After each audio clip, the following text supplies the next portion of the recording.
Bueno, vamos a hablar de la realidad política de Latinoamérica, si te parece, además con este año atípico en el cual nos tocó vivir la pandemia de lleno y bueno, se han tomado muchas medidas por parte de los gobiernos, sobre todo latinoamericanos, y si te parece podemos analizar.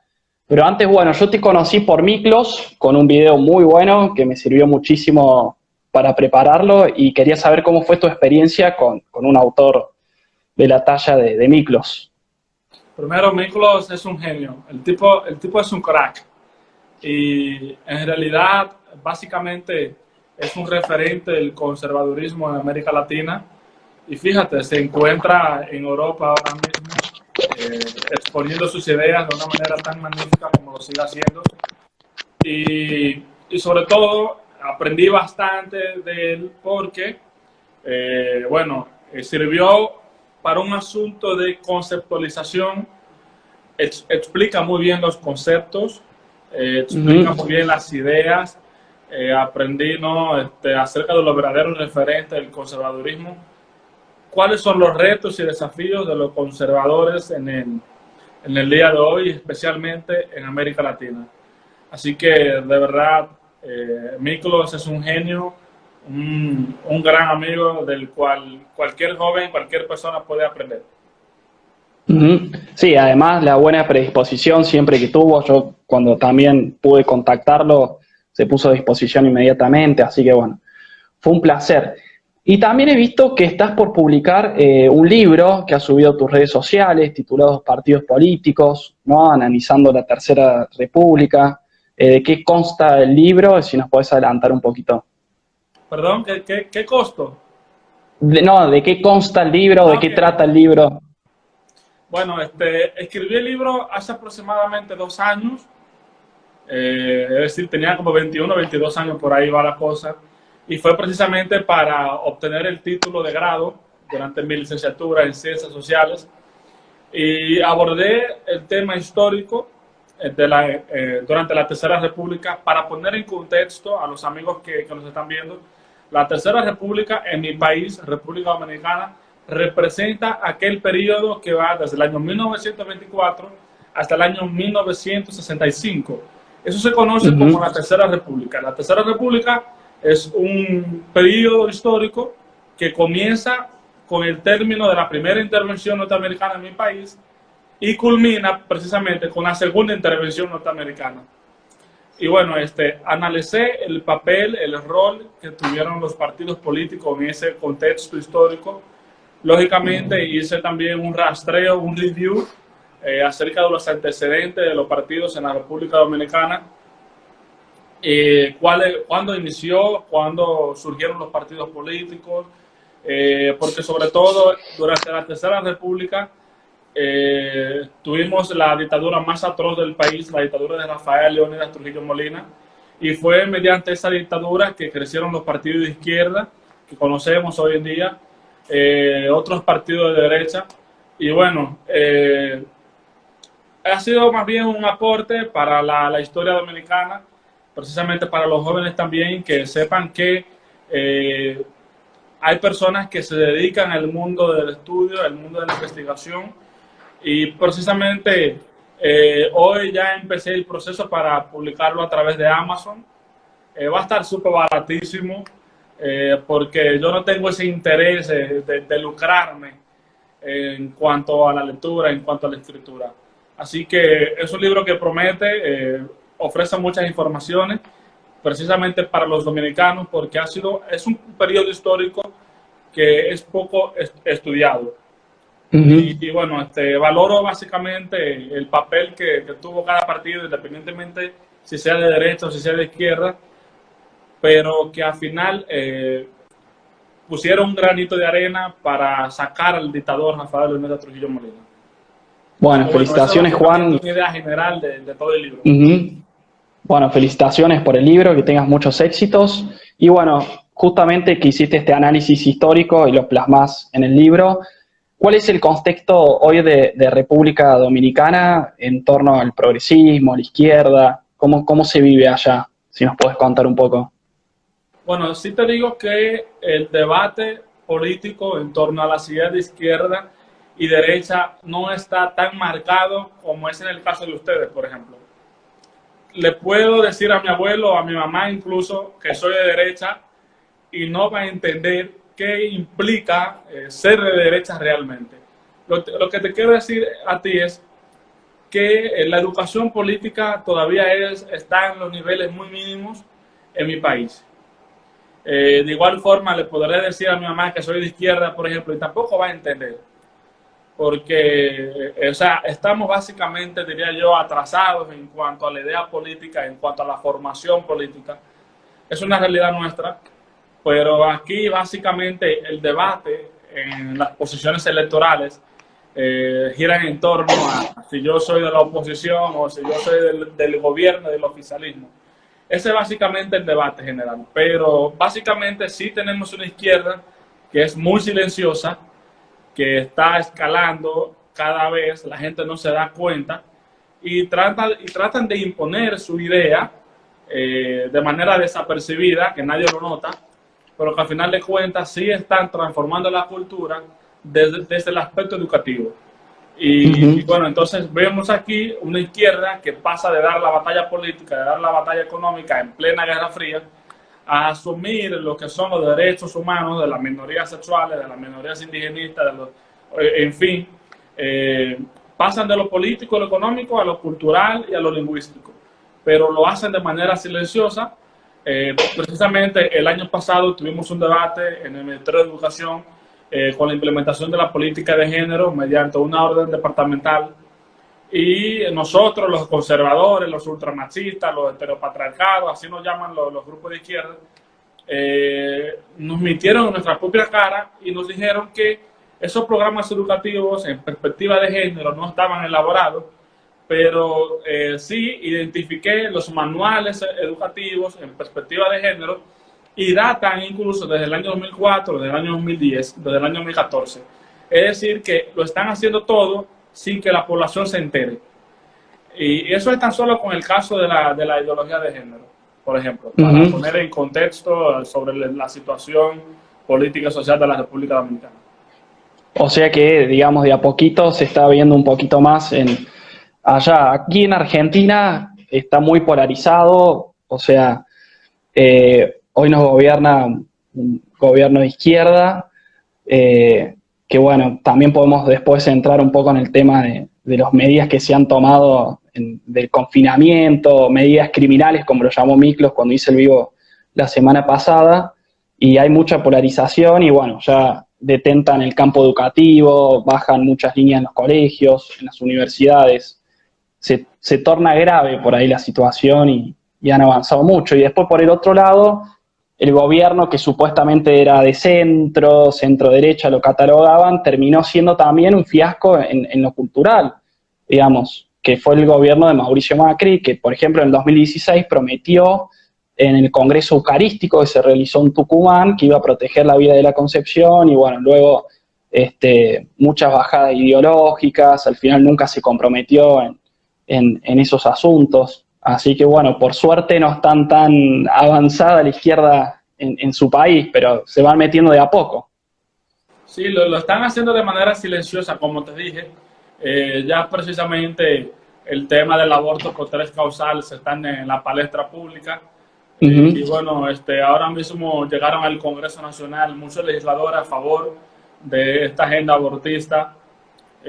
Otros legisladores llegaron al Congreso nuevo con una agenda a favor del matrimonio gay, a favor de la adopción homoparental, pero por lo menos es una minoría en la parte legislativa, porque fíjate, aquí, por ejemplo, en mi país, los partidos solo son plataformas políticas. Y plataformas políticas en el sentido de que olvidan un poco las ideas, olvidan las ideologías políticas, y verás en partidos de izquierda, por ejemplo, personas conservadores, personas socialdemócratas, personas liberales, personas que no están de acuerdo con el aborto, de acuerdo con la ideología de género. Es como una película de ficción donde Batman también juega el papel de Superman. Y de igual forma tenemos partidos de derecha que en los procesos electorales realizan alianzas con partidos de izquierdas.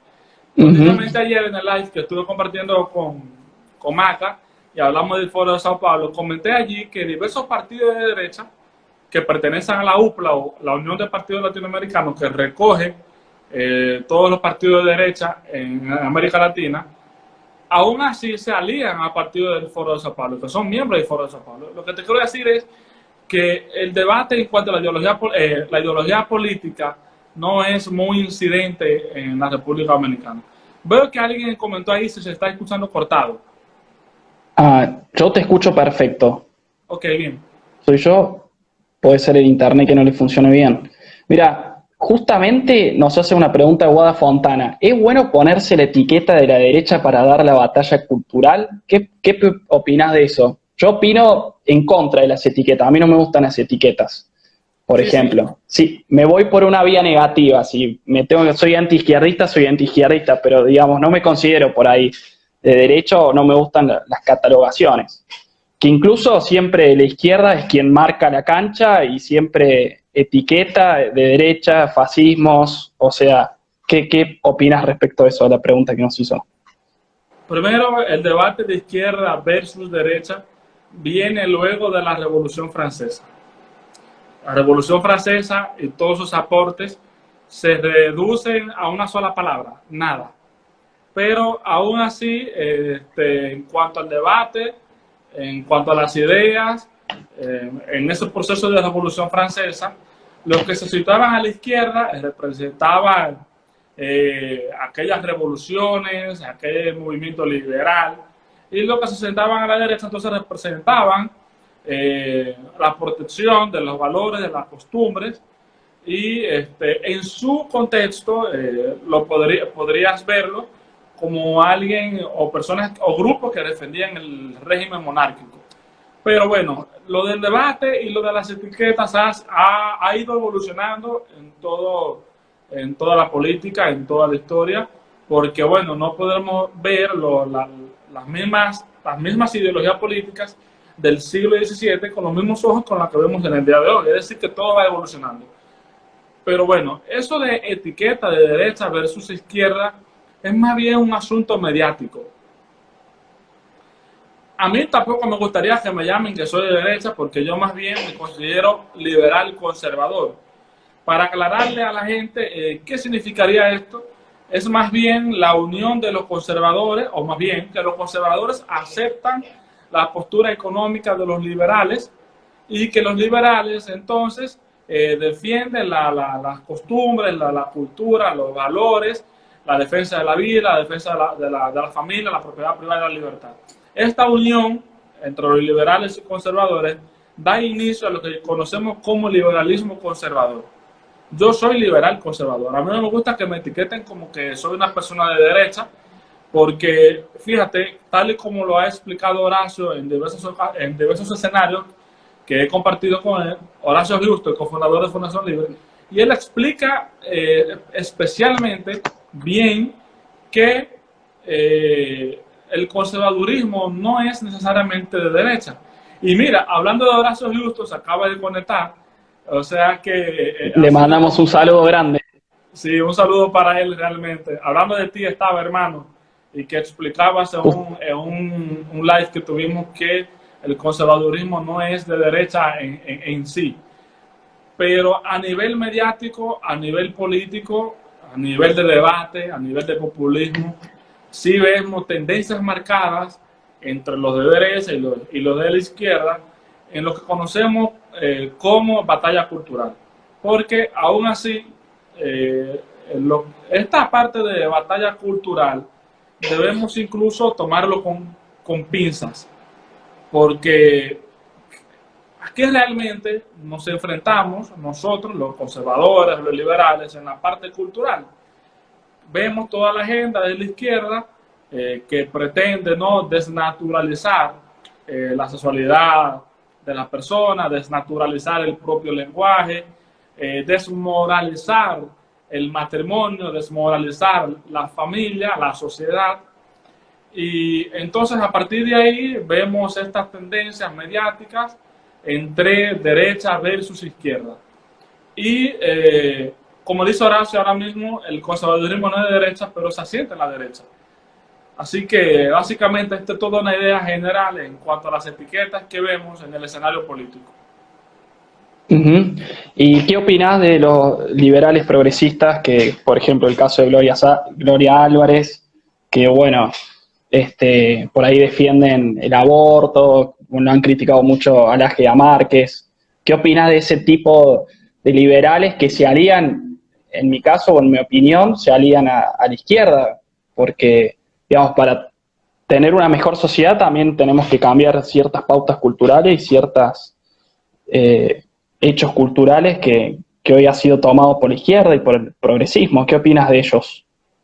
Bueno, es una pregunta un poco espinosa, pero en sí tengo amigos que defienden a Gloria Álvarez, que bueno, la admiran bastante, pero yo en realidad si opinaría de ella sería más bien una crítica sobre lo siguiente. Queremos reducir el Estado, pero desde el Estado entonces queremos imponer cosas.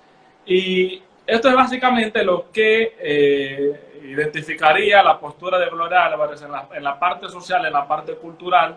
Eh, y bueno, en la parte del lo del libro progre, que ha sido muy utilizado precisamente en tu país, es para etiquetar, tachar a aquellas personas que se consideran liberales, pero que a la vez defienden el aborto. Y es como dice Agustín Laje en una de sus frases más aclamadas: el primer valor que debería defender un liberal debería ser la vida. Y por un asunto de mera lógica, no hay libertad sin la vida. Y fíjate, sin la vida básicamente no existiría la sociedad, no existiría el progreso, no existiría la propiedad privada, no existiría la familia. Sin la vida ni siquiera podríamos hablar de supervivencia humana. Así que esta parte de defensa del aborto con una perspectiva, diría yo, libertaria o libre progre, sería básicamente que yo, si soy liberal y que quiero defender el aborto, entonces que yo mismo con mis propios recursos lo defienda o que lo realice. Y el asunto está en que hemos querido llevar el liberalismo a lo que es una categoría moral y filosófica sin comprender todos los postulados ideológicos y filosóficos del propio liberalismo. Ujú. Perfecta aclaración, muy bueno. Bueno, por ejemplo, pasando a otro tema para hablar también de la realidad latinoamericana, por ejemplo, en Argentina, con el Ministerio de la Mujer, están implementando políticas de género y en plena pandemia quisieron destinarle 18.000 millones de pesos para estas cuestiones de propagación ideológica. Y en este sentido, por ahí, ¿cómo opera el progresismo cuando se está fundiendo el país? Han cerrado muchos comercios, eh, mucha gente sin trabajo, se pronostica una caída del 12% del PBI, entonces una inflación también en torno al 40-50%. Entonces, eh, ¿cuál sería la pregunta? ¿Qué opinás o qué pensás que el progresismo eh, se beneficia en desviar la atención de las cuestiones importantes que necesitan desarrollarse en un país o solucionarse, como el empleo, la ayuda a las pequeñas y medianas empresas? ¿Qué opinas de eso? Y no sé si se vivió la misma situación en República Dominicana. Fíjate, primero quiero comentar algo acerca del término progreso antes de hablar de progresismo. Primero, luego de la disolución de la Unión Soviética, con el nacimiento del Foro de Sao Paulo, vemos líderes referentes de la izquierda que asumen términos como si fuesen propios. Está el término de pueblo, democracia, libertad, soberanía, patria y, cómo no, progreso. Entonces, como desvirtúan el término de progreso como tal, porque el progreso más bien se logra tanto con la libertad económica como con la libertad individual. Pero ¿qué pasa? Cuando vemos una izquierda que asume este término como si fuese propio, y que la misma izquierda pasa de dar la batalla política económica a dar una batalla cultural, entonces tratan de mezclar lo del progreso con la batalla cultural, con las ideas que ahora ellos van a defender, y nacería allí el término de progresismo en cuanto al aspecto cultural, en cuanto al aspecto social. A pesar de que hay otros referentes de la izquierda que sirven como base para la construcción de esta premisa que estoy comentando. Y precisamente, si nosotros analizamos la incidencia del progresismo en la actualidad, necesariamente necesitamos o se requiere de un Estado totalitario como tal. Porque fíjate, ¿qué es lo preocupante de los progresistas de hoy en día? Que tuvieron que esperar una crisis sanitaria ocasionada por la pandemia para promover sus ideas. Y aquí se evidencia de que el progresismo está estrechamente relacionado con el totalitarismo, porque estas ideas progresistas necesariamente necesitan un aparato dominador totalitario que los representa el Estado, y como la gente básicamente se preocupa más bien por su salud, por su economía, entonces aprovechan ese hueco que se presenta allí para tratar de escalar y promover sus ideas. Aquí en mi país no ha sucedido, gracias a Dios, al menos que lo han hecho de manera silenciosa, porque inicialmente recuerda que te dije que aquí la izquierda es muy silenciosa y a veces reaccionamos muy tarde porque lo hacen todo detrás de pantalla. Pero aquí sí te puedo decir que en cuanto al manejo de crisis sanitaria, en cuanto al manejo de crisis económica, hemos podido superar relativamente porque el gobierno ha tomado medidas buenas en términos considerables, en términos relativos, pero que de igual forma las políticas públicas, las medidas que toma un gobierno, depende más de la ciudadanía que del gobierno. Pero es sumamente preocupante y peor aún, se teme demasiado el surgimiento de gobiernos totalitaristas, precisamente de incidencia izquierdista, en este proceso de pandemia y post pandemia también.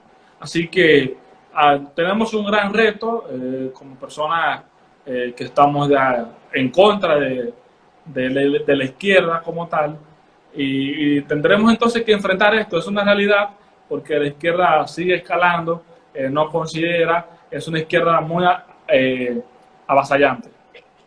Y en este aspecto, ¿crees que están surgiendo nuevos espacios de derecha en Latinoamérica? Por ejemplo, en el caso argentino surgió la figura de Juan José Gómez Centurión, que también lo mencionó Miklos en tu vivo. Ahora, mañana va a tener justamente un vivo con él. La verdad que muy importante que empiecen a surgir líderes, empiecen a denunciar a la izquierda, al progresismo, y empiecen a hablar también con sentido común, con sentido de orden natural.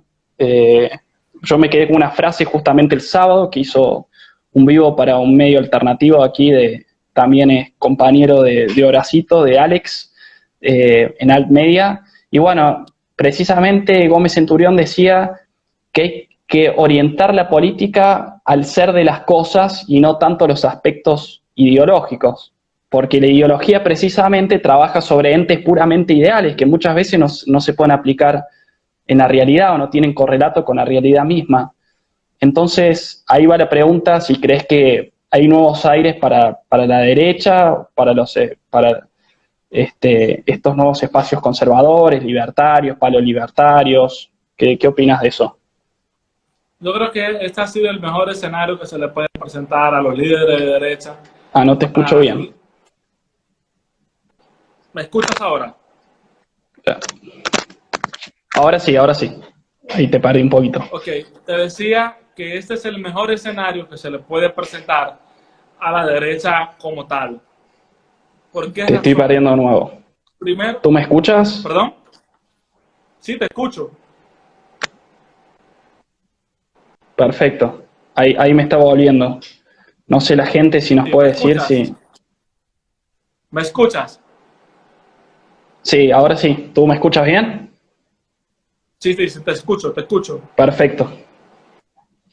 Te decía que este ha sido el mejor escenario que se le puede presentar a la derecha como tal, por la siguiente razón.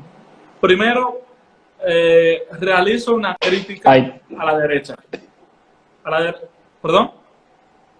No, no te escucho de nuevo. No sé si me anda mal el internet a mí.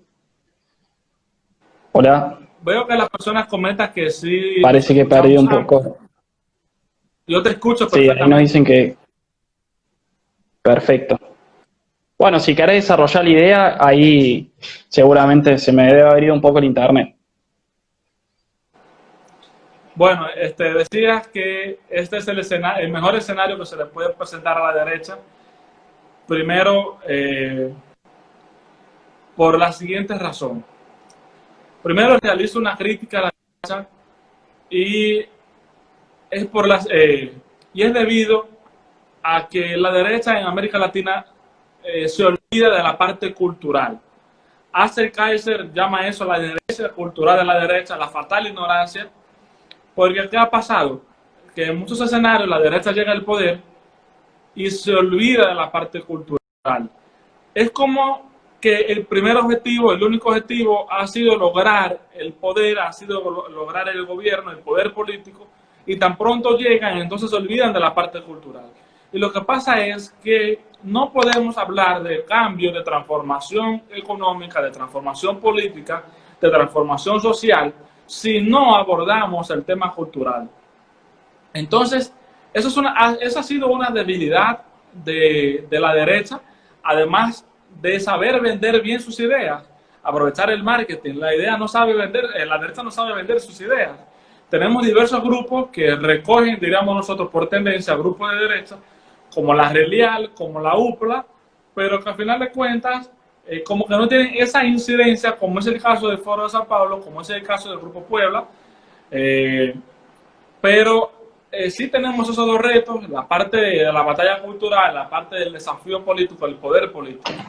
Ahora, ¿qué pasa? ¿Por qué yo digo que este es el mejor escenario? Porque vemos una izquierda que quiere explicar todo a partir de la cultura en la parte sexual, pretende reconocer los derechos de ciertas minorías, como son los movimientos indigenistas, los movimientos ambientalistas, los movimientos a favor de la abolición de la frontera, de la legalización de la marihuana, que de la adopción homoparental, que del matrimonio gay, etcétera, etcétera. Entonces, si la izquierda pretende no hacer un verdadero frente a estas ideologías totalitarias, a estas ideologías con un claro interés geopolítico, un claro interés económico, entonces considero que la derecha sí se une verdaderamente, porque lo que te quiero decir, no es un secreto para nadie que los conservadores y los liberales tenemos un enemigo en común, que es la izquierda, son los progresistas.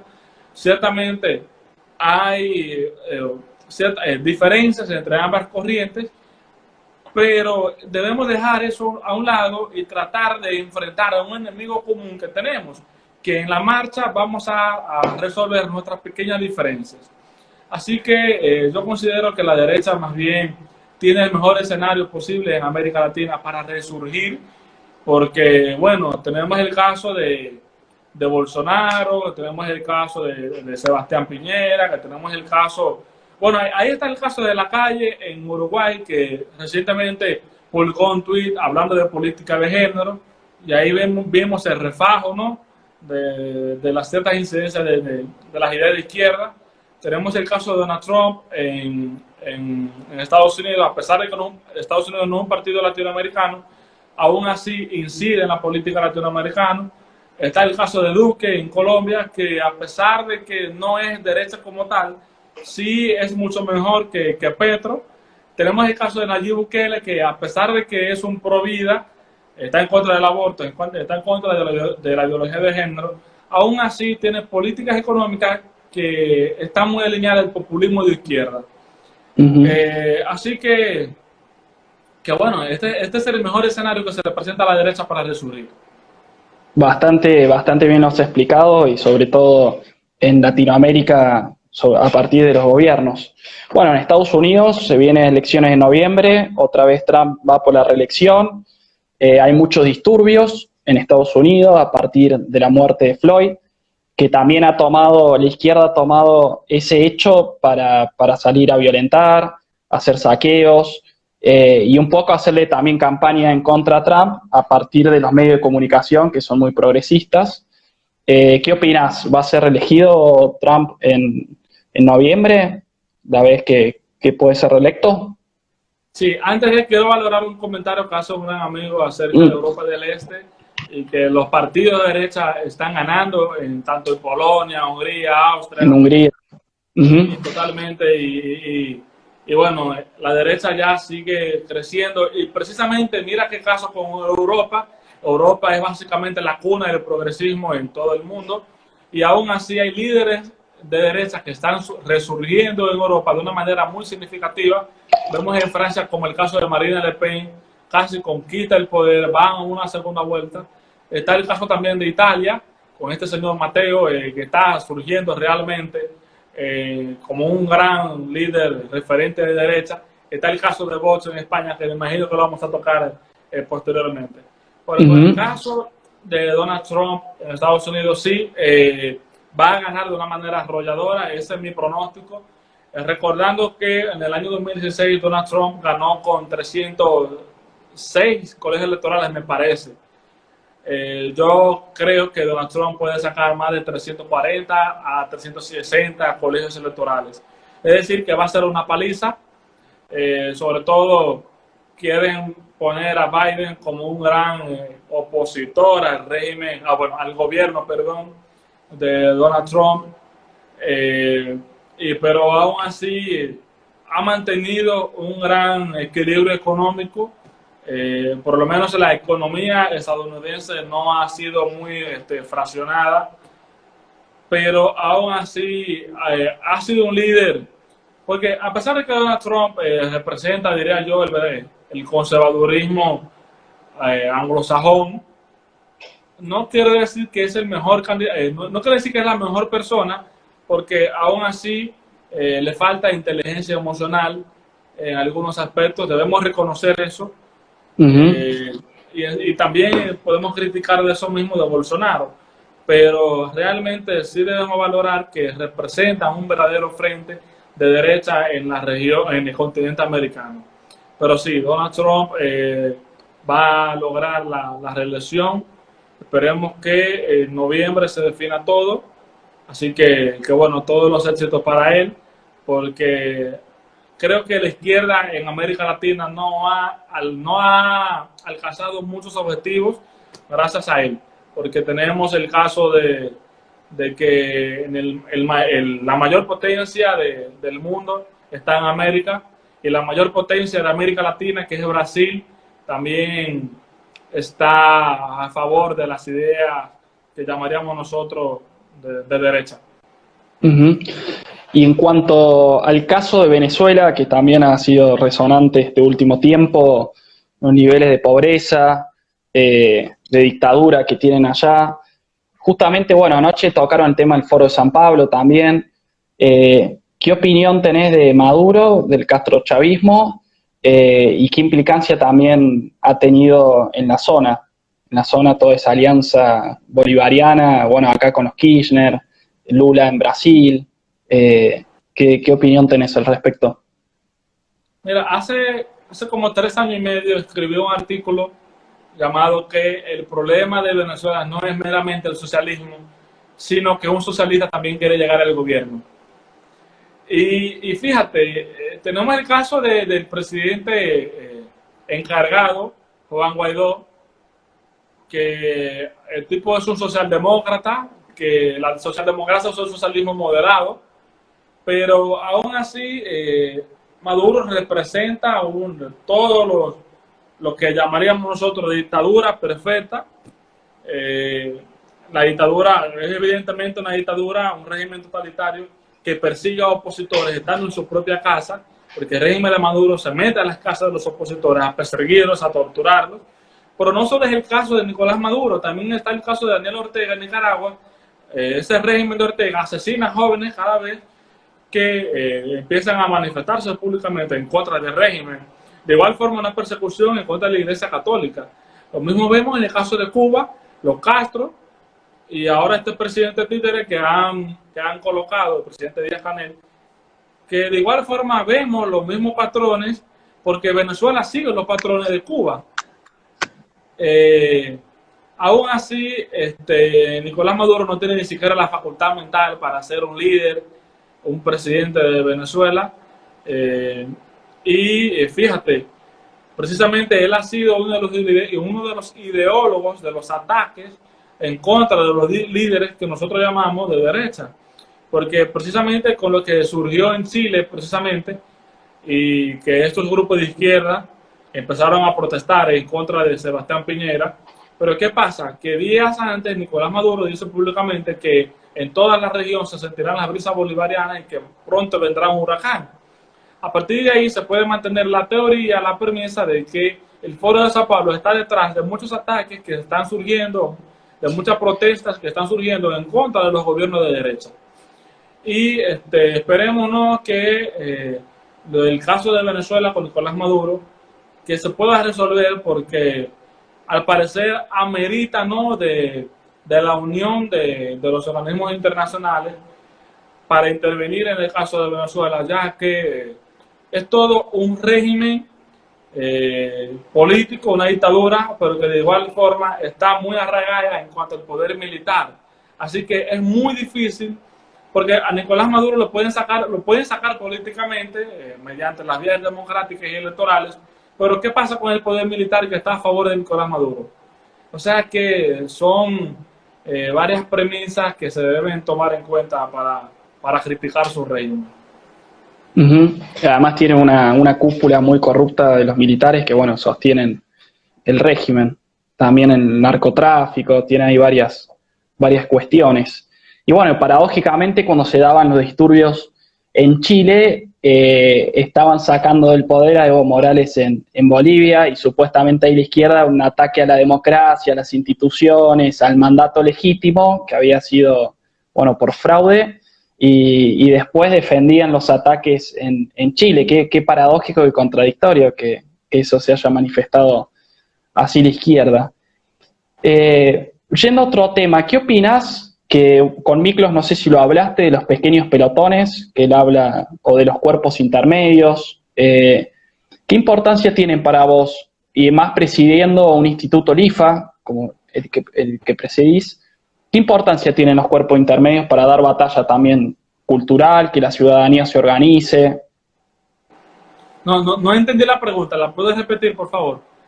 Sí, o sea, ¿qué importancia tienen para vos los cuerpos espontáneos de la sociedad civil, o sea, las asociaciones intermedias como la familia o el instituto que presides, el Instituto LIFA? ¿Qué importancia tienen para vos eso, los pequeños pelotones, como lo hablamos con Miklos, no sé si lo hablaste en tu vivo, para la batalla cultural?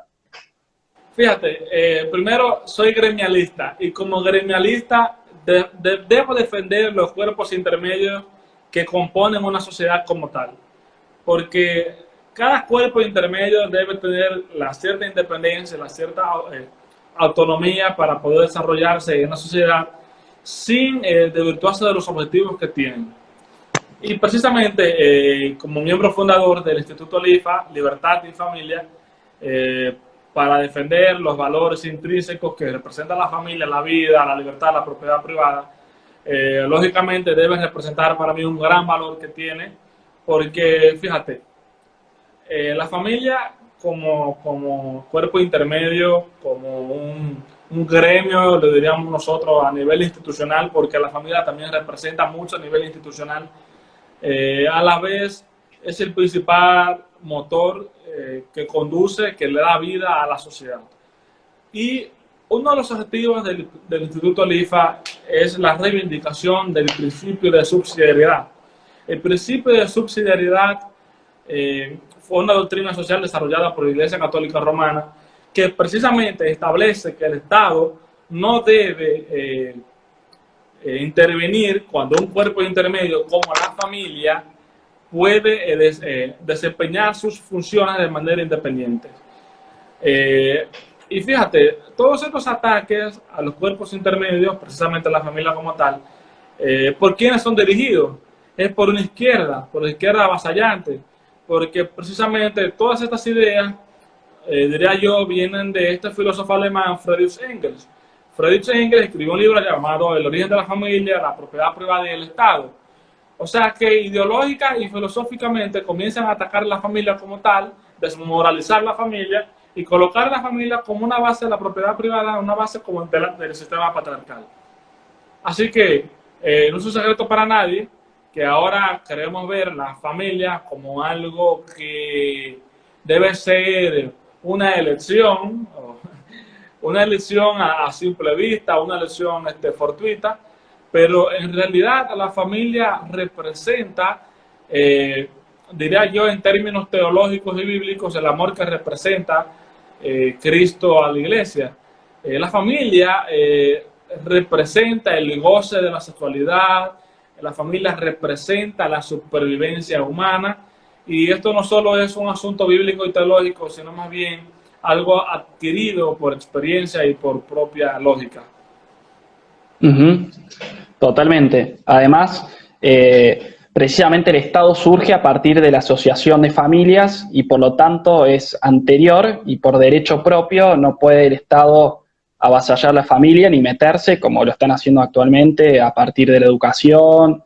Desde chicos ya se le empieza a ideologizar, que es un atentado muy grande también a la conciencia de los más chicos, que bueno, van a ser los futuros ciudadanos masificados que bueno, que van a sostener también esto, que tiene una gravedad muy, muy importante, ¿o no?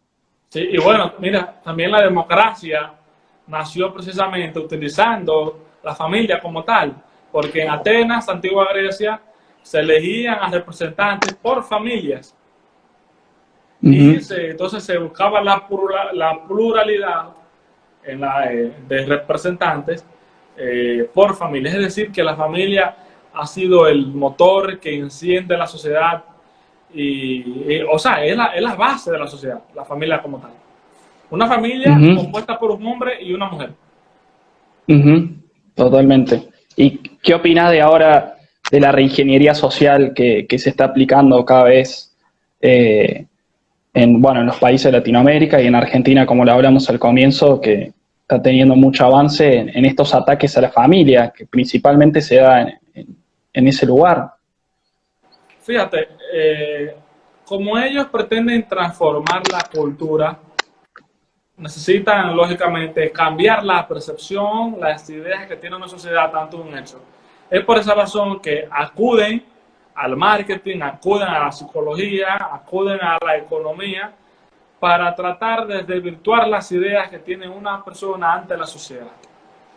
Y esto es todo un cuerpo, como diría yo, un aparato para controlar incluso hasta la forma de pensar que tienen los individuos, porque precisamente, a pesar de que necesita un aparato estatal para lograr este tipo de ideas, pretenden a la vez ver o colocar a los ciudadanos como hijos del Estado. O sea que para lograr esto necesitamos una imposición ideológica a través del control estatal. Pero está el caso de personas como nosotros, conservadores o liberales en cierto sentido, no sé, que creemos que el Estado no debe incidir en la libertad que tiene el individuo ante la sociedad.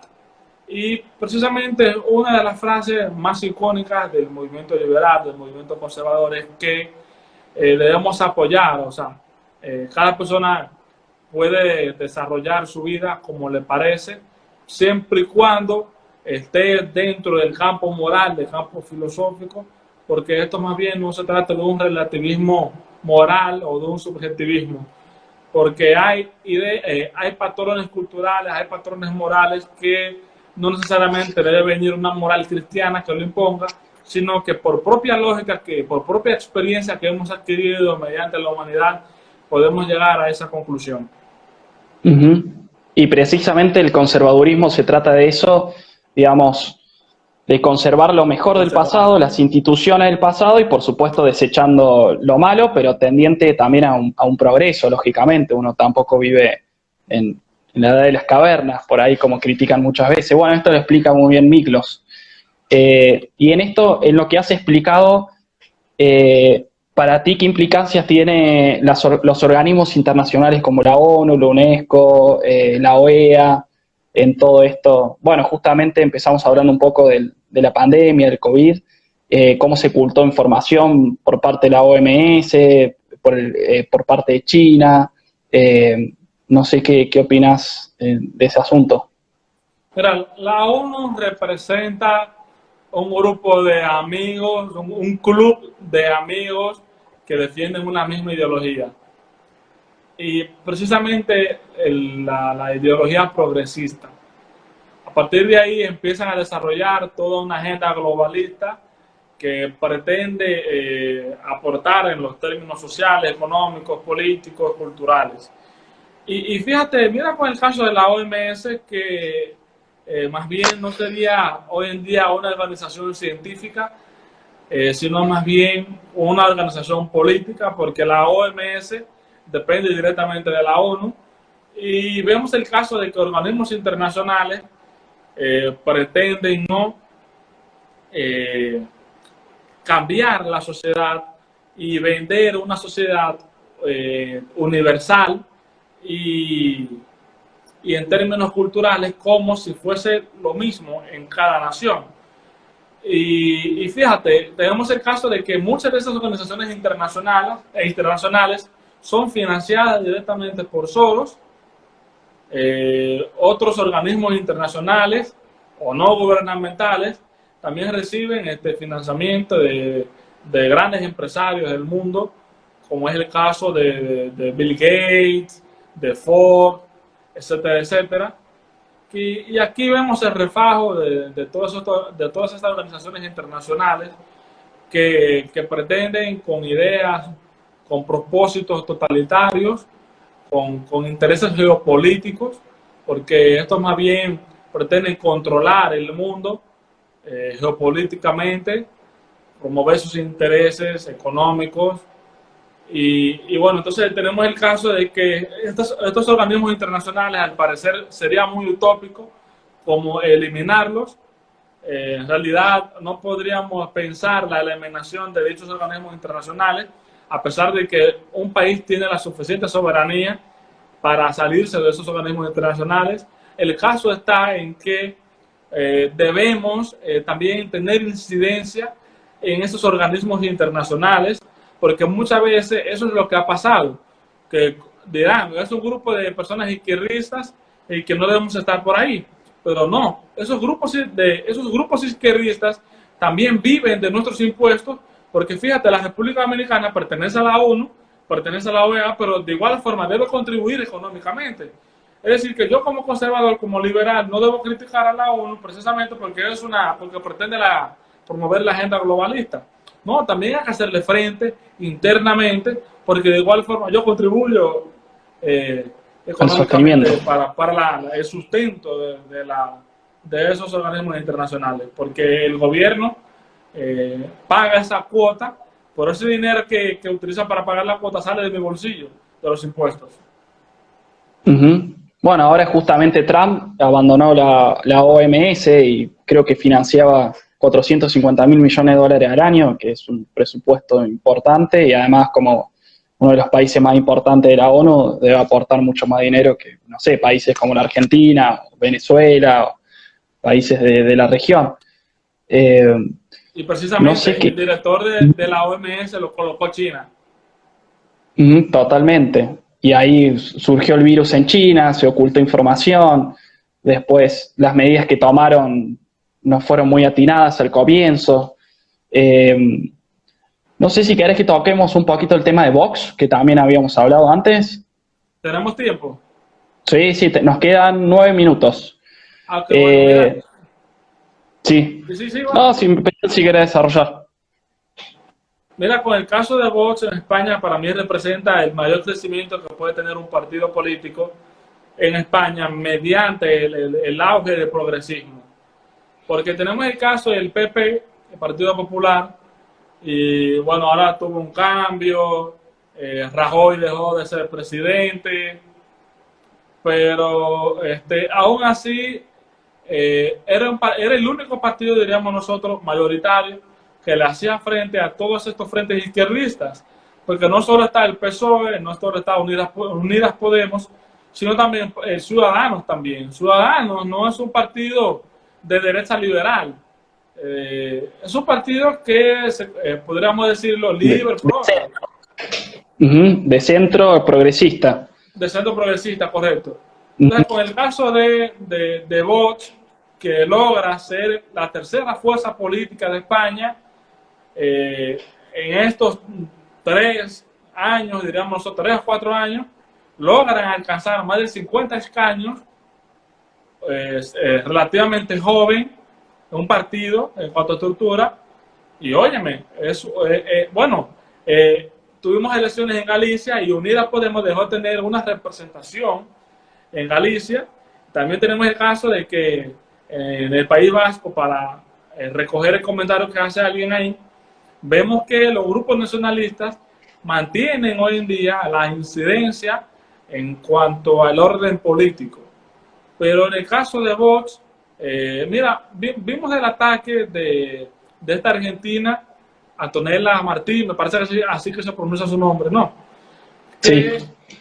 Ella criticaba que Vox era un partido liberal, que no era un partido liberal, perdón, y empieza a criticar y le dice que es un partido autoritario, un partido ultraconservador, porque creen que todo lo que representa la libertad, el movimiento liberal, debería ser esta supuesta liberalización que tiene el individuo, obviando el aspecto moral.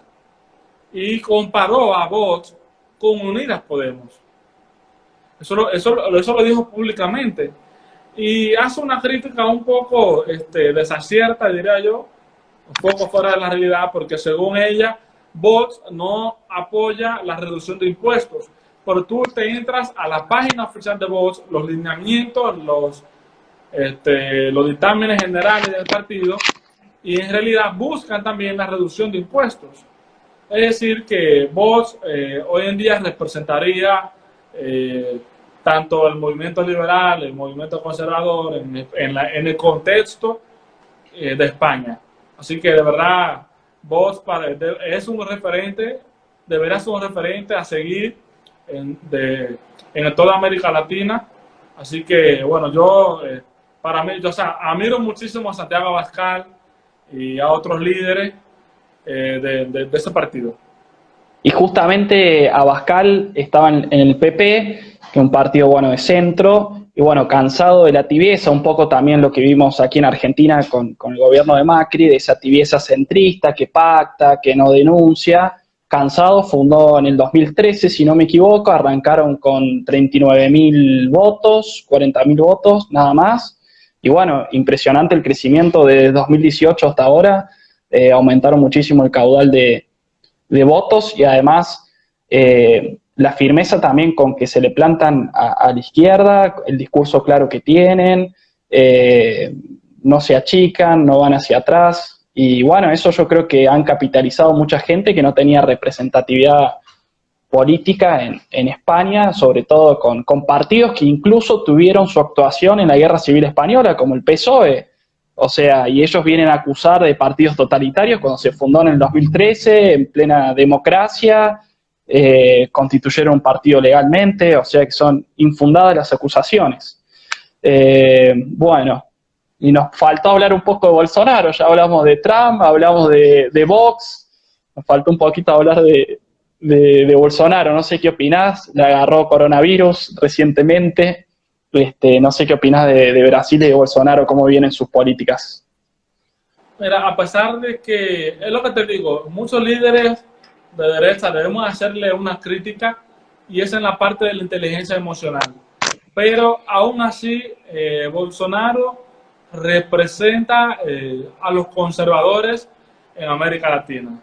Y realmente le hace un frente cultural a los progresistas, porque la lucha que tiene Bolsonaro en Brasil también es muy fuerte, porque precisamente el Foro de Sao Paulo nace en Brasil. Y su nombre lo indica, Foro de Sao Paulo. Por lo tanto, en Brasil aún esta supuesta, y diría yo, ¿cómo decirlo? Postura mesiánica a favor de Lula da Silva, a favor de Dilma Rousseff, y vemos una población brasileña que aún mantiene a estos líderes como ídolos, como si fuese un Cristo de la libertad.